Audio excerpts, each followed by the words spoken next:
व्याख्या मुद्रां करसरसिजै पुस्तकं शङ्खचक्रे बिभ्रद्भिन्नस्फटिकरुचिरे पुण्डरीके निषण्णः अम्लानश्रीरमृतविशदैरंशविप्लावयन्माम् आविर्भूयाद्दनघमहिमा मानसे वागधीशः। कृष्णाय वासुदेवाय हरये परमात्मने प्रणतक्लेशनाशाय गोविन्दाय नमो नमः। संस्कृतशौर्यम् इति आमुखपटले सम्बद्धाः समेऽपि विद्वांसः समेऽपि जिज्ञासवः छात्राः सहृदयाः सज्जनाः एतस्य संस्कृतशौर्यमिति आमुखपटलस्य संस्थापकः प्रबन्धकश्च डॉक्टर राजकुमारः समेषां स्वागतं वर्तते एतस्मिन् महाभाष्यव्याख्याने। मान्याः यथा जानन्ति साम्प्रतं महाभाष्यस्य चतुर्थाध्यायस्य द्वितीयपादस्य व्याख्यानं चलति। अद्य जनपदतदवध्योश्च विभाषा अरण्यान् मनुष्ये विभाषा कुरु युगन्धराभ्यां कच्छादिभ्यश्च गरतोत्तरपदाच्छः गहादिभ्यश्च वृद्धादकेकान्तकोपथात् एतेषां सूत्राणां व्याख्यानम् अद्य भवति। यथा पूर्वं काशिकादृष्ट्या अनन्तरं भाष्यदृष्ट्या विचारः भवति। सूत्रमध्ये वर्तते जनपदतदवध्योश्च। एतस्मिन् एतस्य सूत्रस्य विषये अत्र काशिकाकारः वदति यत् वृद्धात् इत्येव देशे इति च। अर्थात एतस्मात् सूत्रात् प्राक् एकं सूत्रं वर्तते वृद्धात् प्राचाम्, यस्मात् वृद्धात् इत्यस्य अनुवृत्तिर्भवति। एवं और देशे ठञ् इति सूत्रे देशे इत्यस्मात् अत्र अनुवृत्तिर्भवति देशे इत्यस्य। तेन एतस्य सूत्रस्य यत्तात्पर्यं भवति ततः पूर्वम् उच्यते तद्विशेषणं जनपद तदवधोः। अर्थात यत्तद्विशेषं जनपदस्य भवतु तदवधेः वा भवतु। अतएव अत्र काशिकाकारः एतस्य सूत्रस्य अर्थं वदति वृद्धात् जनपदवाचिनः तद अवधिवाचिनश्च प्रातिपदिकात् वूय प्रत्ययः भवति। अर्थात यह शब्दः वृद्धः स्यात्, जनपदवाची स्यात्, जनपद अवधिवाची वा स्यात्, तस्मात् प्रातिपदिकात् वूय प्रत्ययस्य विधानं भवति इति सूत्रस्य तात्पर्यम्। अत्र एतत्सूत्रमपि शेषे इत्यस्य अधिकारे वर्तते, अतः एव सः प्रत्ययः तत्र शैषिकः भवति। एतत्सूत्रं तत्र वृद्धाच्छ इति सूत्रेण प्राप्तस्य छ प्रत्ययस्य अपवादः भवति। तेन छ प्रत्ययम् अपवादत्वात् प्रबाध्य अनेन मूय प्रत्ययस्य विधानं भवति। यतोहि अत्र धन्यवयोपधात् मूय इत्यस्मात् सूत्रात् अत्र मूय प्रत्ययस्य अनुवृत्तिर्जायते।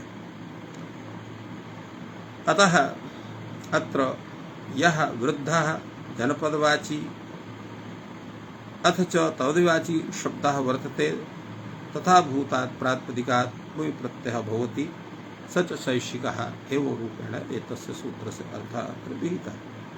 यथा अत्र अभिसार शब्दः वर्तते।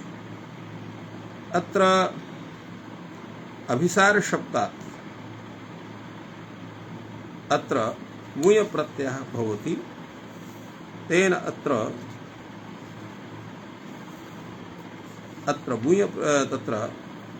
मूय प्रत्यय सति अत्र अभिसारकः इत्यर्थः अत्र एतस्य भवति।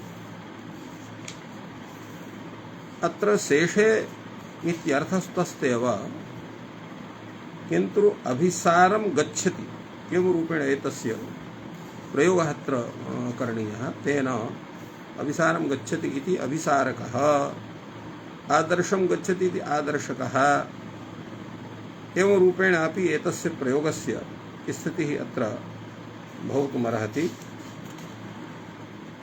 एवमेव जनपद अवधिवाची शब्दः वर्तते।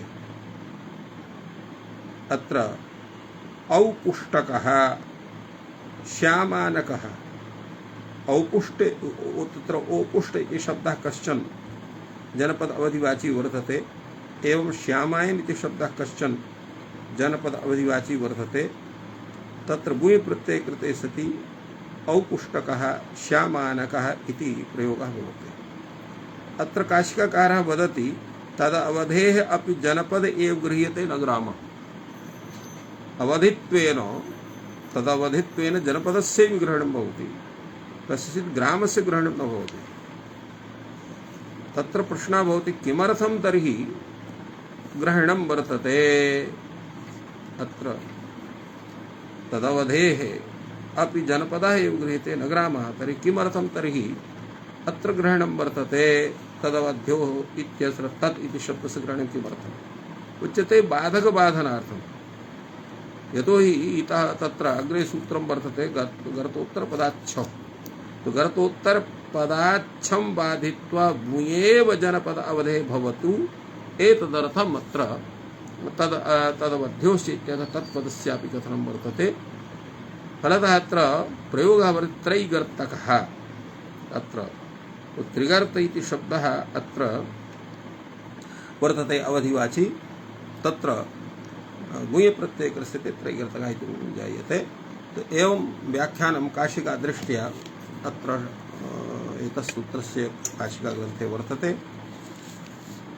अत्र भाष्ये तावत् वार्तिककारः पठति वार्तिकं जनपद तदवध्योर्भूय विधाने अवयवमात्रात् प्रसंगः।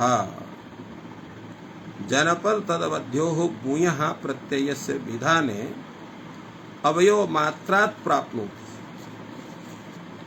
यथा मौञ्जो नाम वाहिकेषु कश्चन ग्रामः वर्तते, तस्मिन् भवः मौञ्जीयः एवं रूपेण अत्रापि भवति। एवं तर्हि जनपदादेव जनपदावधेः अत्र जनपदावधेः जनपदादेव भवति। कस्मिंश्चित् कश्चन यः ग्रामः भवति तस्मात् तत्र न भवति। अन्यथा मौञ्जो नाम वाहिकेषु ग्रामः तत्रापि स्यात्। अतः तत्र वारणा उच्यते जनपदवधेः जनपदस्यैव ग्रहणं भवति, कस्यचित् अन्यस्य ग्रामाधिकस्य ग्रहणं न भवति इति एतस्य तात्पर्यं वर्तते। अत्र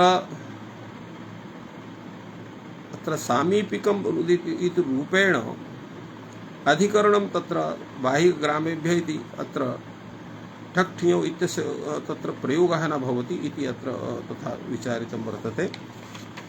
अग्रे तावत् वार्तिककारः कथयति जनपदादिति चेत् वचनानर्थक्यम्। जनपदादिति चेत् अवधिग्रहणम् अनर्थकं सिद्धं जनपदादित्येव। अर्थात् सूत्रं यत् वर्तते जनपद तदवध्योश्च तदवधित्वेनापि जनपदस्यैव ग्रहणं चेत् भवति, तर्हि जनपदवाचकादेव प्रातिपदिकात् सर्वत्रैव भूय प्रत्ययः स्यात् जनपदात् इत्येव सूत्रं भवति। जनपद तदवध्योश्चेत् तद अवधि इत्यस्य कथनस्य आवश्यकता नास्ति। तो जनपदादित्येव इति चेत् अवधिग्रहणम् अनर्थकं सिद्धं जनपदादित्येव इति प्रश्नः। अत्र समाधानं वदति भाष्यकारः इदं तर्हि प्रयोजनं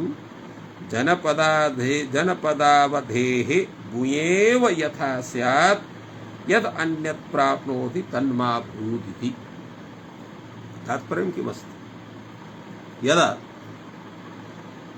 अत्र केवलं जनपदात् इत्येव सूत्रं स्यात्, तदधिवाची कश्चन एवं भूतः शब्दः वर्तते यः गर्तोत्तरपदशब्दः वर्तते, बाह्यग्रामवाची शब्दः वर्तते, जनपद अवधिवाची वह शब्दः वर्तते। तर्हि तत्र गर्तोत्तरपदाच्छौ इति सूत्रेण छ प्रत्ययस्य विधानं स्यात् भूय प्रत्ययस्य विधानं न स्यात्। तत्रापि भूय प्रत्ययस्य विधानं भवतु छ प्रत्ययस्य विधानं न भवेदिति कृत्वा अत्र तदवधित्यस्यापि ग्रहणं कृतं वर्तते इति भाष्यकारः समाददाति।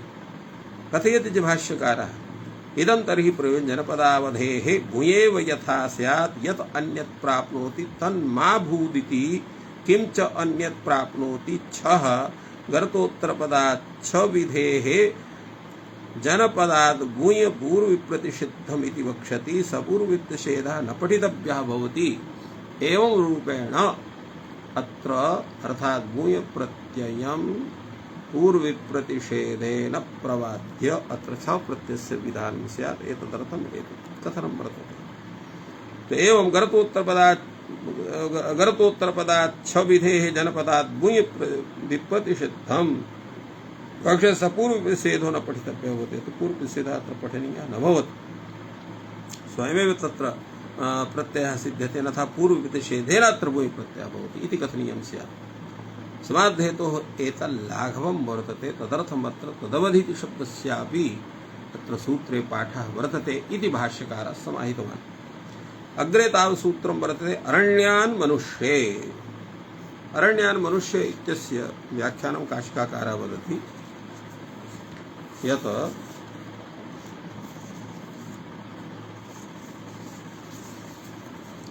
अरण्य शब्दात् भूय प्रत्ययः भवति शैषिकः मनुष्ये अभिधेये। अर्थात् अरण्य शब्दः यः वर्तते अरण्ये निवासः इति वक्तुं शक्यते। आरण्यकः अत्र अरण्यनिवासः अस्ति। अत्र एकः विचारः अपरोऽपि वर्तते यः पूर्वम् अत्र अस्माभिः अधुना नैव कथितः वर्तते स विचारः। अतः तं विचारम् अत्र प्रस्तौमि। तत्र कारणमिदमस्ति यत् अत्र अर्थनिर्देशः अधुना यावत् न कृतः वर्तते। यतो शेषे इत्यधिकारः वर्तते तत् शेषे इत्यधिकारे तत्र पूर्वम् अर्थानां निर्देशः नास्ति। अतः जातादिषु अर्थेषु एते सर्वेपि प्रत्ययाः भवन्ति। कारणमेतत् वर्तते यत् अर्थस्य निर्देशः पश्चात् वर्तते। तत्र अतः मध्ये अर्थनिर्देशाभावात् ते प्रत्ययः कथं स्युः कस्मिन् अर्थे स्युः इति प्रश्नः उदेति। तद्विषये अत्र स्वयमेव तत्र भाष्यकारेणापि समाहितम् अथ च अन्ये ये व्याख्याकारः तेपि समाहितवन्तः यत् तत्र अपत्यादि चतुरार्थान्ताः ये शब्दाः तत्र अर्थाः सन्ति तेभ्यः व्यतिरिक्तेभ्यः अर्थेभ्यः एव एतेषां तत्र विधानं भवति। तेन पूर्वं यस्य अर्थस्य निर्देशः वर्तते तत्सूत्रं वर्तते तत्र जातः तत्सूत्रम् अग्रे आगमिष्यति। एवमेव तत्र भवः इति सूत्रं वर्तते। तो एतेषु सूत्रेषु तावत् अर्थनिर्देशः वर्तते। अतः जातादिषु अर्थेषु एतेषां तत्र अन्वयः कुत्रापि तत्र जात अर्थः कुत्रापि तत्र सम्भूत इत्यर्थः कुत्रापि आगत इत्यर्थः किन्तु गच्छति इत्यर्थः तदस्य सोढं तत्र भवः एवं भूताः अर्थाः अग्रे निर्दिष्टाः सन्ति। तेषु अर्थेषु एतेषां विधानं भवति। अतएव अत्र तथा उक्तं वर्तते अत्र अरण्ये वसति यथा अरण्ये भवः यथा अरण्ये जातः एवं रूपेण यत्र विग्रहः तत्र स च यः तत्र जातः वर्तते सः मनुष्यः च स्यात् तर्हि अरण्यशब्दात् प्रत्ययः भवति न आरण्यकः इति निष्पद्यते। अत्रैव एकं वार्तिकमपि काशिकाकारेण स्मृतम् अस्ति पथ्याध्याय न्याय विहार मनुष्य हस्तिष्य इति वक्तव्यम्। अर्थात् अत्र पथि अध्याय न्याय विहार मनुष्य हस्ति। एतेषु अर्थेषु अरण्य शब्दात् अत्र भूय प्रत्ययः भवति। तेन अरण्यं गच्छति इति आरण्यकः पन्थः। अरण्ये भवः आरण्यः आरण्यकः अध्यायः। अरण्ये भवः आरण्यकः न्यायः। अरण्ये भवः आरण्यकः विहारः। अरण्ये भवः आरण्यकः मनुष्यः। अरण्ये भवः आरण्यकः हस्ति। एतेषु अर्थेषु अत्र अरण्य शब्दात् भूय प्रत्ययः भवति इति। एवं अत्र एकम् अपरं वार्तिकं वर्तते वा गोमयेषु। गोमय विषये तत्र भूय प्रत्ययः विकल्पेन भवति पक्षाण प्रत्ययः। तेन अरण्ये भवः अत्र भूय प्रत्ययस्य आरण्यकाः गोमयाः अथवा आरण्याः गोमयाः अत्र अण प्रत्यय कृते सति भवति। एतेष्वितिकम् आरण्याः पशवः। अत्र पथ्यादिषु अर्थेषु अत्र निर्देशः तत्र पशुशब्दस्य निर्देशानात् कृत्वा अत्र पश्वर्थे अत्र अण एव प्रत्ययः भवति, अन्य कश्चन प्रत्ययः न भवति इत्यर्थः। इति एवं भूतः विचारः काशिकाग्रन्थे आगतः। भाष्यकारः अत्र केवलं सामान्येनैव एतत् सूत्रस्य व्याख्यानं विदधाति। सः कथयति अत्यल्पमिदमुच्यते मनुष्य इति पथ्यध्याय न्याय विहार मनुष्य हस्तिष्यति वक्तव्यम्। तेन आरण्यकः पन्थाः, आरण्यकः अध्यायः, आरण्यकः न्यायः, आरण्यकः विहारः, आरण्यकः मनुष्यः, आरण्यकः हस्ति वागमेषित्य वक्तव्यम्। आरण्यकः गोमयः, आरण्यः गोमयः एवं रूपेण इति भाष्यग्रन्थः वर्तते। अत्र भाष्य व्याख्यानेन प्रतीयते यत् अत्र पथ्यध्याय न्याय विहार मनुष्य हस्तिष्यति वक्तव्यम् इति वार्तिकमपि तत्र भवेन्नाम पूर्वपाठे भवेत्। किन्तु अधुना मन्येत् स तत्र तस्य वार्तिकस्य पाठः भ्रष्टः वर्तते। एवं वा गोमयेषु इत्यपि वार्तिकं भवेन्नाम किन्तु तस्यापि अत्र उल्लेखः नास्ति इति कृत्वा सोऽपि पाठः भ्रष्टः वर्तते इति वक्तुं शक्यते।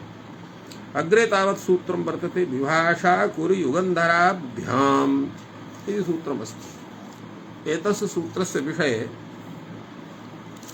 अत्र काशिकाकारः वदति कुरु युगन्धर इत्येताभ्यां प्रातिपदिकाभ्यां विभाषा भूय प्रत्ययः भवति स च शैयशिकः। अतः कुरु शब्दात् कुरौ भवः कौरवकः। यतो हि विकल्पेन भूय प्रत्ययः भूय प्रत्ययः तदा कौरवकः इति। यदा न भवति भूय प्रत्ययः तदा अण् प्रत्ययः भवति तेन कौरवः इति भवति।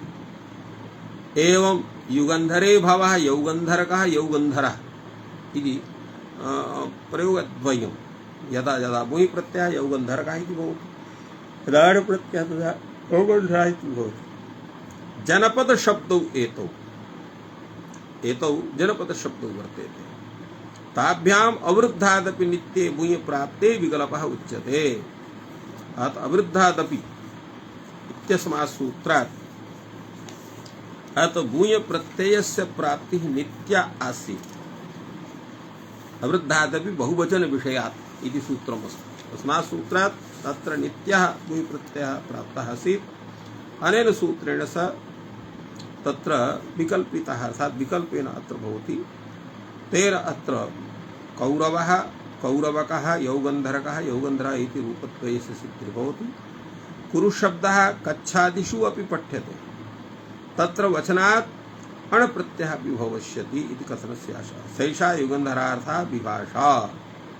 एषा विभाषा तत्र युगन्धरार्थात् युगन्धर शब्दात् यौगन्धरकः यौगन्धर इति प्रयोगद्वयस्य ज्ञापना अत्र वर्तते। कुरुशब्दस्य विषये तथा नास्ति। यतो हि कुरुशब्दे अत्र अण् प्रत्ययः कच्छादिषु इत्येति कच्छादिगणे कुरुशब्दस्य पाठः ततः एतस्य भवति।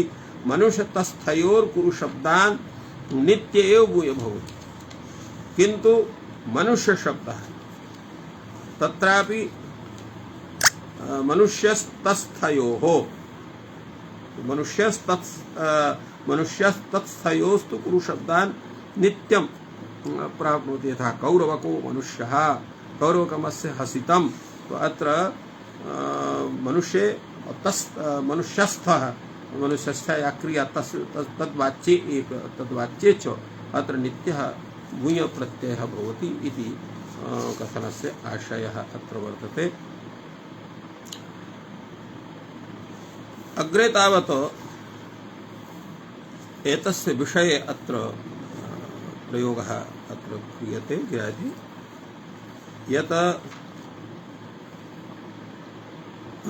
भाष्यकारः एतस्मिन् विषये अग्रे वदति। भाष्यदृष्ट्या वयं विचारं कुर्मः।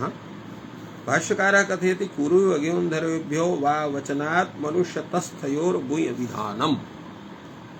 कुरुयुगन्धर शब्देभ्यः अत्र वैकल्पिक विधानात् यदा मनुष्यस्थ वस्तुनश्च या क्रियायाश्च वाचकत्वेन यदा विवक्षा भवति तदा अत्र भूय प्रत्ययः तत्र नित्यं भवति। अथ च तत्र कुरु शब्दात् युगन्धर शब्दात् सामान्यतया वैकल्पिका प्रवृत्तिः भवति। अत्र एकं सूत्रं वर्तते मनुष्य तत्स्थयोर्भूय। तो मनुष्य तत्स्थयोर्भूय इति यत् सूत्रं वर्तते तत्सूत्रं कच्छादिगण पठितेभ्यः मनुष्य वाचिनः प्रातिपदिकात् अथ च तत्स्थ अर्थात मनुष्यस्थ या क्रियादिकं यत् क्रियादिकं वर्तते तद्वाचकात् तस्मात् शब्दादपि तत्र भूय प्रत्ययः भवति। नित्यः सः भूय प्रत्ययः भवति इति अग्रे एतस्य विषये कथितं वर्तते। तदेव स्मारयति यत्र भाष्यकारः कुरुयुगन्धरेभ्यो वा वचनात् कुरु तत्र मनुष्य तत्स्थयोर् भूय इत्येतत् नित्यं भवति विप्रतिषेधनात् वैकल्पिकत्वं प्रबाध्य नित्य प्रवृत्ति भवति। कुरुयुगन्धरेभ्यो वा वचनस्य अवकाशः कौरवकः यौगन्धरः यौगन्धरकः मनुष्यतस्थयोर्भूय इत्यस्य अवकाशः वर्तते। अन्ये कक्षादयः तत्र काक्षकः मनुष्यः काक्षकम् अस्य ईक्षिकं हसितं जल्पितं स्थितम् इत्यत्र तत्र कच्छादिभ्यः इति सूत्रम् अत्र गच्छादिभ्यः सूत्रं चरितार्थं भवति। अत्र कौरवकः मनुष्य इत्यत्र उभयोः प्राप्तिर्भवति। गच्छादिभ्यश्च इति सूत्रस्य प्राप्तिः वर्तते। विभाषा कुरुयुगन्धराभ्याम् इति सूत्रस्य प्राप्तिः वर्तते। किन्तु अत्र विप्रतिषेधात् अत्र भूय प्रत्ययः भवति। कौरवकः मनुष्यः कौरवकम् अस्य ईक्षितं हसितं जल्पितं स्थितम् इति अत्र भूय प्रत्ययः विप्रतिषेधेन नित्यः भूय प्रत्ययः अत्र प्राप्तः भवति। उच्यते नैषयुक्तः विप्रतिषेधः। अत्र विचारः क्रियते भाष्यकारेण। अत्र कुरुशब्दस्य अन्ये कच्छादयः अवकाशाः। कुरुशब्दस्य यः कच्छादिः सः अनवकाशः नहीं कुरुशब्दस्य अन्ये कच्छादयः अवकाशः। कुरुशब्दस्य अन्ये कच्छादयः अवकाशः न सन्ति इत्यर्थः। अर्थात् कच्छादिगणे तस्य पाठः अतः कच्छात् भिन्ने स्थले अत्र एतस्य अवकाशः नास्ति। कुरुशब्दस्य यः कच्छादिषु पाठः सः अनवकाशः भवति। तो अनवकाश अत्र अनवकाशत्वाद् अबाधत्वादेव अत्र भूय प्रत्ययः स्यात्। कथं विप्रतिषेधेन इति कथनम्।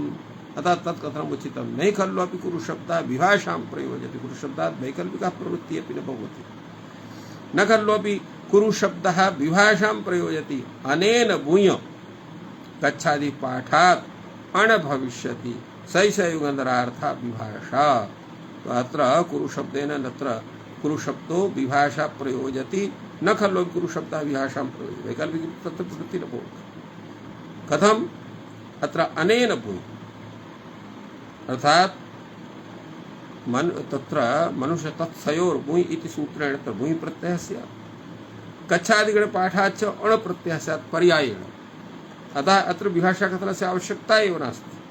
किन्तु युगन्धर शब्दस्य कृते तथा वर्तते। अतएव युगन्धर शब्दस्य पाठार्थमेव विभाषा कुरुयुगान्धराभ्याम् इति सूत्रं वर्तते।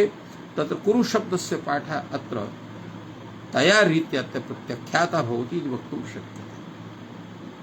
वयं विचारयामः यत् एतद् विषये प्रदीपकारस्य किं कथनं वर्तते। प्रदीपकारः अत्र शैषा युगन्धरार्था विभाषा इति प्रतीकमादाय अत्र कथयति। नन युगन्धर शब्दादपि अवृद्धादपि इति नित्ये भूय सिद्धे अंतरेण विभाषा ग्रहणं विकल्पः विज्ञास्यते। अर्थात् युगन्धर शब्दस्य अवृद्धादपि तत्र इति सूत्रेण अत्र स्यात् कार्यं भूय प्रत्ययः नित्यः स्यात् तत्र यत् सूत्रम् एतद् वर्तते यत् तत्र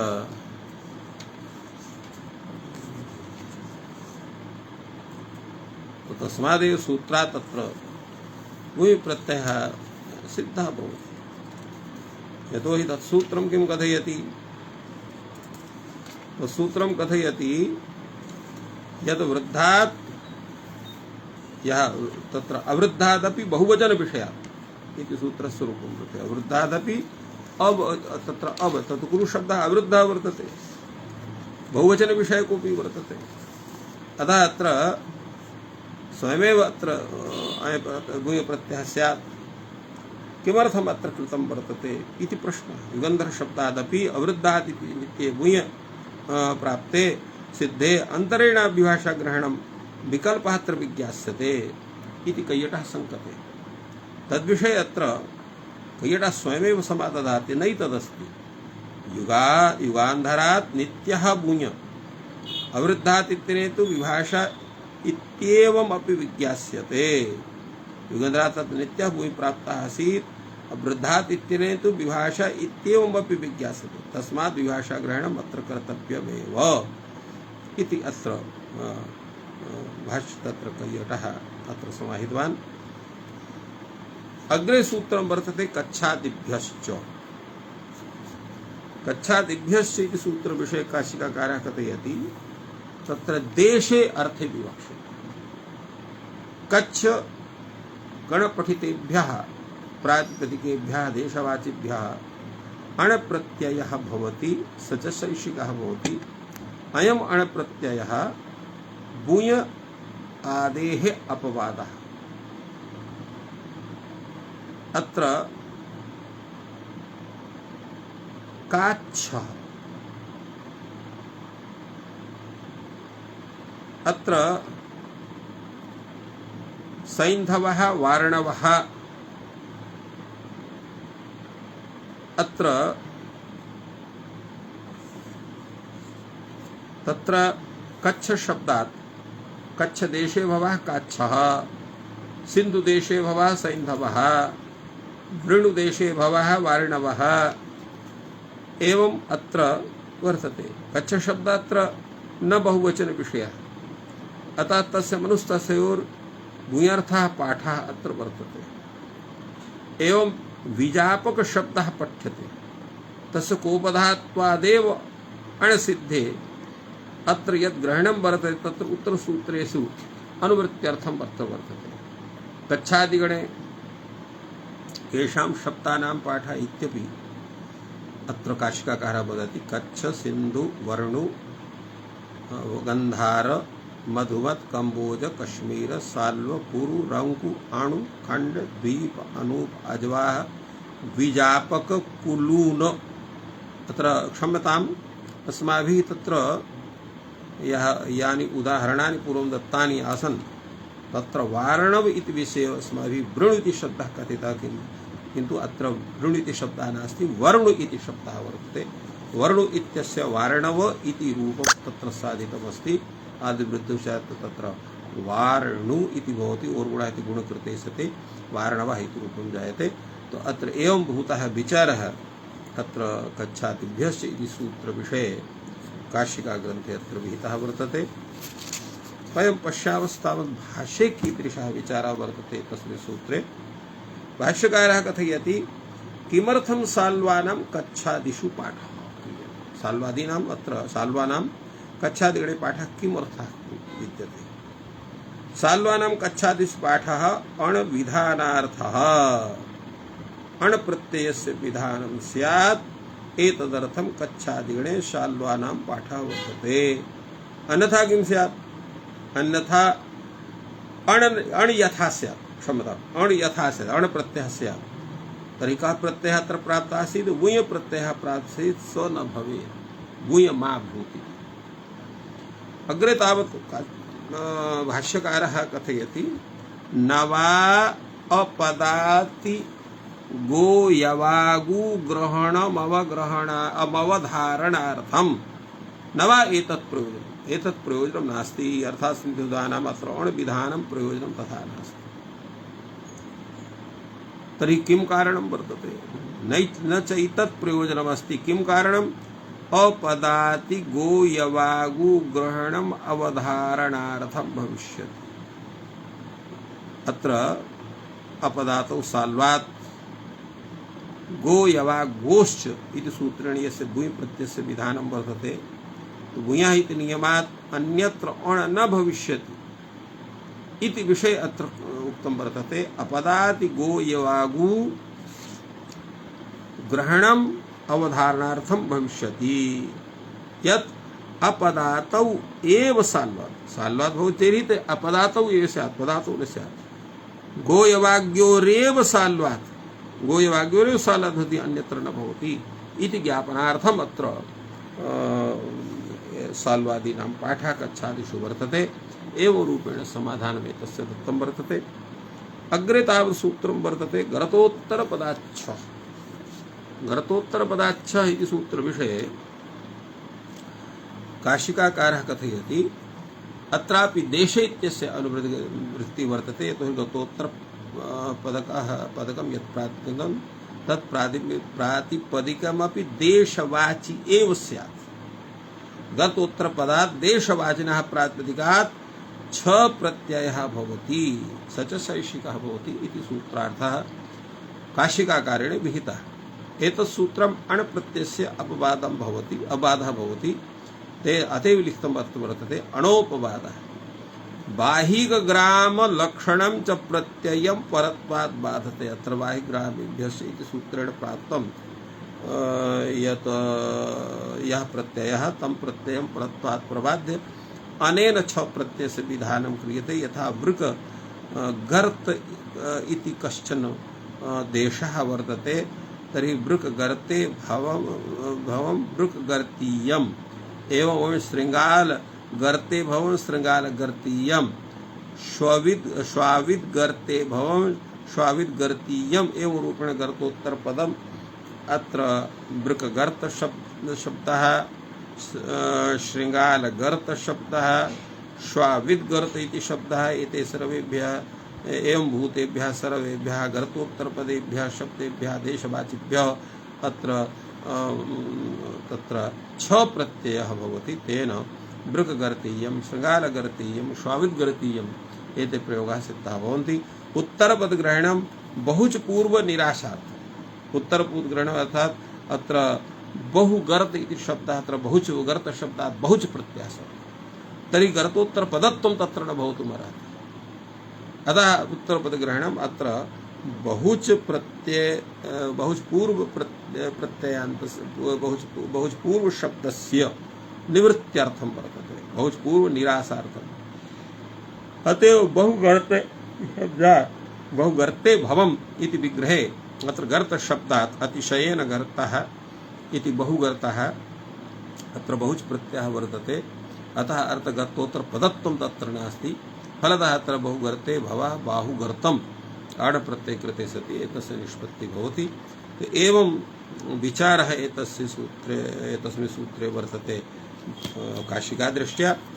भाष्यकारः कथयति गर्तोत्तरपदाच्छ विधेः जनपदात् भूय विप्रतिषेधं गर्तोत्तरपदात् छ प्रत्ययस्य विधान विषये यह जनपदवाची शब्दः वर्तते तस्मात् भूय प्रत्ययः भवति पूर्वविप्रतिषेधेन गर्तोत्तरपदाच्छ भवति इत्यस्य अवकाशः श्वाविद्गर्तीयः इति वर्तते। भूयः अवकाशः अंगशब्दस्य आंगकः इति वर्तते। अत्र त्रिगर्त इति शब्दे उभयोः प्राप्तिः भवति, उभयं प्राप्नोति त्रैगर्तः।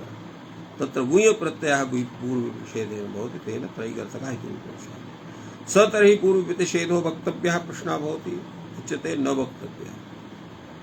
उक्तमेव अधिग्रहणस्य प्रयोजनम्। अत्र अधिग्रहणस्य प्रयोजनं वर्तते जनपदात् जनपदावधेः भूय एव यथा स्यात्। जनपदवाची शब्दः वर्तते, जनपद अवधिवाची शब्द है वर्तते तस्मात् भूयेप इत्यस्य अन्याय यत् अन्यत् प्राप्त होती तन्मा भूत अनेन तथा तत्र नियमः क्रियते एवं रूपेण अत्र एतत् सूत्रस्य व्याख्यानम् अत्र जातम्। अग्रे तावत् सूत्रं वर्तते गहादिभ्यश्च अत्र गह इत्येवादिभ्यः प्रातिपदिकेभ्यः छ प्रत्ययो भवति स च शैषिका भवति।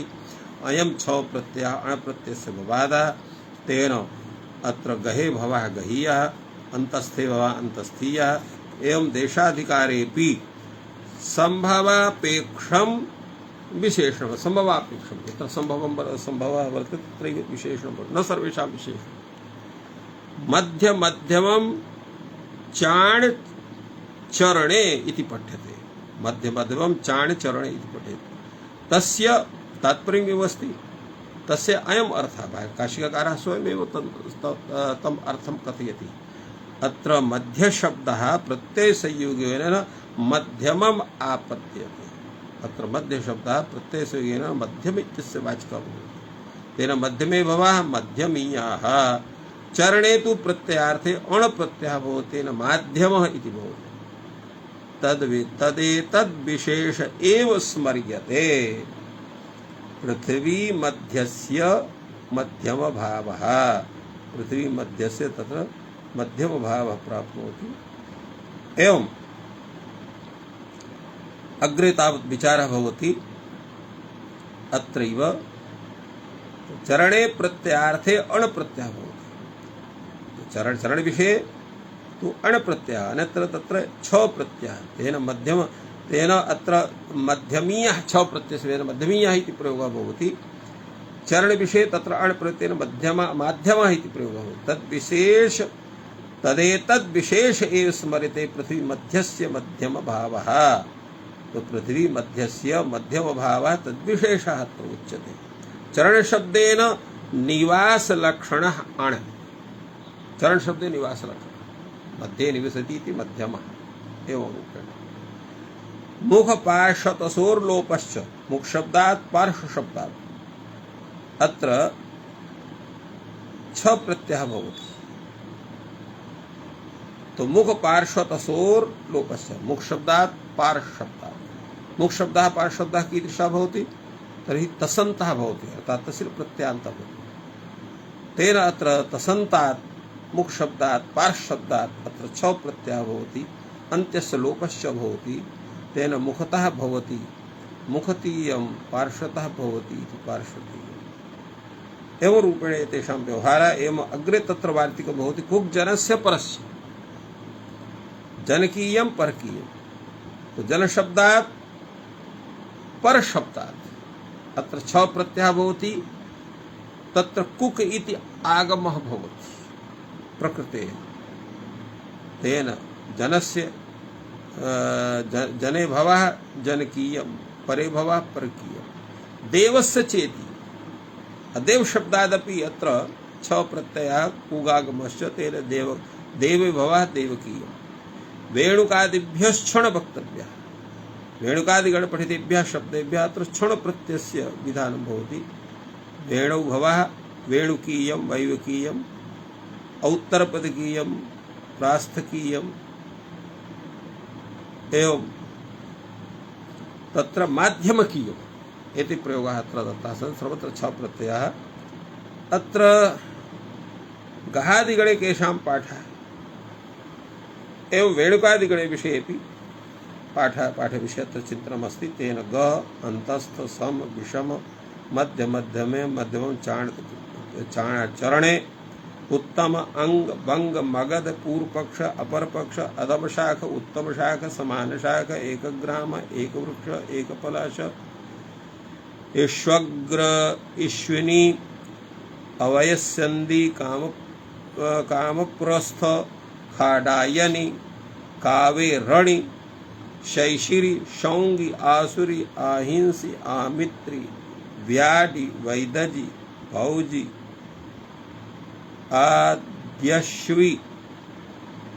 आद्यश्वी अनृशंसी सौबी पराकी एवं अग्निशर्मन देवशर्मन श्रौति आरटकी वाल्मीकि क्षेम वृद्धिन उत्तर अंतर मुख पार्श्वतसोर लोपः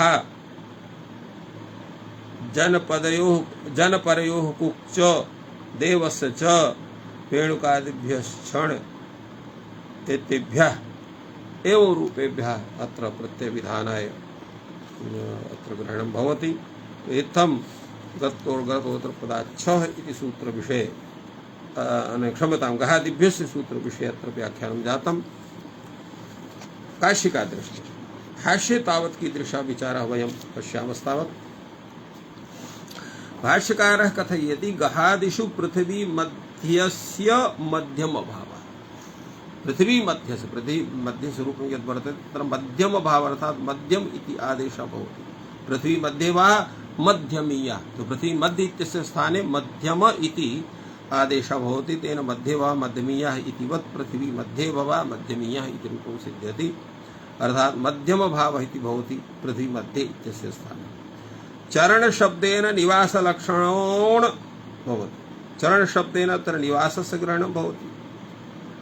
अत्र निवास लक्षणः निवास लक्षण अर्थात् निवासार्थिल अत्र सोस निवास इत्यर्थ अत्र अण प्रत्ययः भवति। त्रयः प्राच्याः त्रयः उदीच्याः त्रयः माध्यमाः सर्वे निवास लक्षणाः एते निवास लक्षणाः भवन्ति। त्रयः प्राच्याः वर्तन्ते, त्रयः उदीच्याः वर्तन्ते, त्रयः माध्यमाः वर्तन्ते। सर्वे निवास लक्षणाः सर्वेषां तादृश निवासस्वरूपं वर्तते। अत्र सर्वे निवास लक्षण इत्यत्र निवास लक्षण इति शब्दस्य तात्पर्यं वदति कैयटः स्योस निवास इत्यत्र अर्थे इत्यर्थः। अत्र प्रश्नः भवति यत् अयं सः निवासः सोस निवास इत्यर्थः यः वर्तते तत्र शेषसूत्रात् प्राग् वर्तते। तर्हि अत्र तस्य ग्रहणं कथं स्यात् इति प्रश्नः कश्चन भवितुमर्हति। तस्मिन् विषये एवं वक्तुं शक्यते यत् यस्य अर्थस्य निर्देशः साक्षात् शास्त्रकारः करोति अर्थनिर्देशं तत्तस्मात् कार्यात् तत्र तादृश शास्त्रकृत बलात् भवति इति तात्पर्यं वर्तते। वृद्धादकेकान्त खोपदात् इति सूत्र विषये तत्र विचारः करणीयः। एतत् सूत्रस्य विषये अत्र काशिकाकारः वदति यत् देशवाची यः वृद्धः शब्दः वर्तते एवं यस्य प्रातिपदिकस्य अन्ते अक इति इक वा भवति इत्येवमन्तात् खकारोपधात् सच शब्दः खकारोपधोऽपि स्यात्। एव भूता यः प्रातिपदिकः एवं भूतं यत् प्रातिपदिकं तस्मात् प्रातिपदिकात् छ प्रत्ययस्य विधानं भवति। स च छ प्रत्ययोऽपि शैषिकः कथ्यते। तेन कोपधलक्षणस्य अणः अपवादः अर्थात् तत्र कोपधलक्षणः यः अण प्रत्ययः तस्य अबाधः भवति।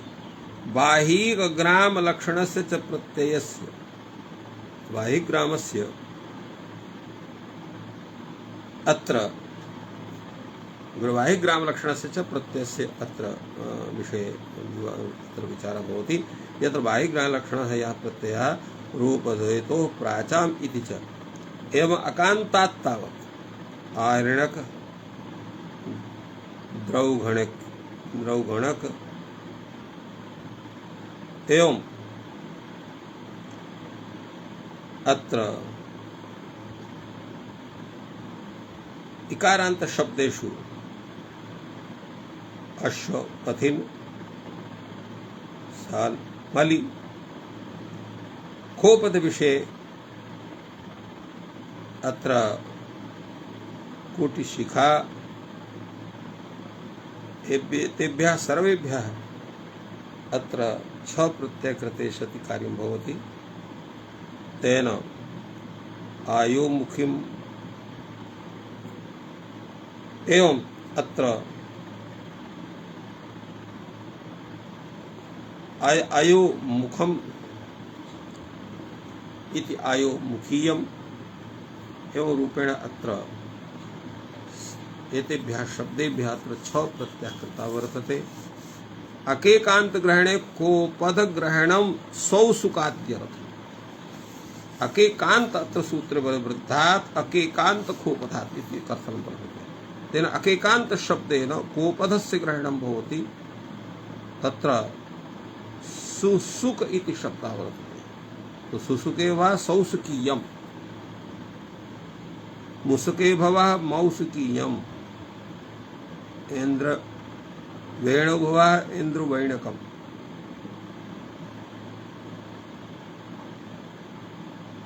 एवं रूपेण एतस्य सूत्रस्य विषये तत्र विचारः भवति।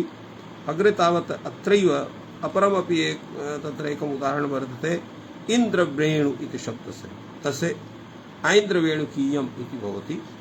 तो एवं काशिका ग्रन्थे एतस्य सूत्रस्य विचारः वर्तते। भाष्यकारः अत्र किं विचारयति वयं पश्यामस्तावत्। भाष्यकारः कथयति ईकान्तादपि इति वक्तव्यम्। अर्थात् वृद्धात् अकेकान्त खोपधात् इति अस्ति। ईकान्तात् अर्थात् ईक इत्य अन्तः यस्य वर्तते तस्यापि ग्रहणं वर्तते। इहापि स्यात् यथा एणक एणक एणक एणीक इति शब्दः ईकान्तः वर्तते। एणीके वा ऐणिकीया। प्रश्नः भवति तर्हि अत्र एतस्य ग्रहणं करणीयं वा न वा करणीयम् उच्यते। तत्तर्हि वक्तव्यं न वक्तव्यम्। अकेकांत ग्रहणे कोपद ग्रहणं सौसुकाद्यर्थम्। अकेकांत ग्रहणे कोपद ग्रहणं कर्तव्यं। किं प्रयोजनं? सौसुकाद्यर्थं वर्तते। सौसुक इत्यस्य प्रयोगस्य सिद्धये सौसुकीया।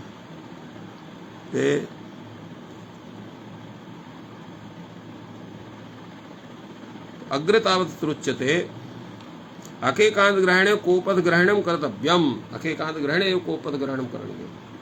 किं प्रयोजनं? सौसुकाद्यर्थं। सौसुक इत्यस्य प्रयोगः सिद्धये सौसुकीया इति प्रयोगः स्यात्। तेन एतदेव आगतम्। अनेका तत्र सूत्रं यद् वर्तते वृद्धादकेकांत खोपधात् इत्यस्मिन् विषये तत्र अकेकांत कखोपधात् तेन क इत्युपधा वर्तते। ख इत्युपधा वर्तते विषये अत्र सर्वस्य ग्रहणं स्यात् तर्हि कश्चन न दोषः भवति। अत्रैव एवं रूपेण एतस्य पादस्यापि सम्पूर्णं व्याख्यानम् अद्य सम्पद्यते। अतः अत्रैव विरम्यते। सर्वेभ्यो नमः। जयतु संस्कृतं जयतु।